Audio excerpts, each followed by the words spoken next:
ایک دن سب کچھ یہی رہ جائے گا اور انسان قبر کی اس پہلی رات میں اکیلا ہوگا۔ قبر کی پہلی رات انسان کی زندگی کے سب سے خوفناک رات ہوتی ہے۔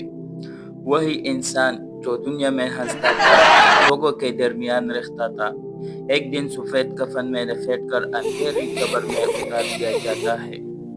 پھر سب لوگ واپس چل جاتے ہیں، دوست بھی، رشتہ دار بھی اور اپنے بھی، صرف اعمال ساتھ رہ جاتے ہیں۔ اگر انسان نے نماز کی حفاظت کی ہو، قرآن پڑھا ہو، ماں باپ کا دل نہ دکھایا ہو اور اللہ سے توبہ کرتا رہا ہو تو قبر جنت کے باغوں میں سے ایک باغ بن جاتی ہے۔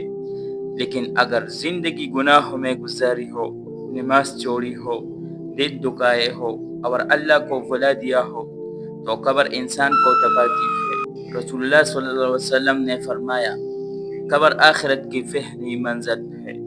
اگر یہ کامیابی مل گئی تو آگے کا سفر آسان ہوگا، اور اگر یہ ناکامی ہوئی تو آگے کا سفر بہت سخت ہوگا۔ سوچو، اگر آج ہماری آخری رات ہو تو کیا ہم اللہ کو راضی کر کے جا رہے ہیں؟ آج بھی وقت ہے، سچی توبہ کر لو، نماز شروع کر دو، کیونکہ موت عمر نہیں دیکھتی۔ اللہ ہم سب کی قبر کو جنت کا باغ بنائے۔ اگر یہ ویڈیو دل کو لگی ہو تو شیئر ضرور کر۔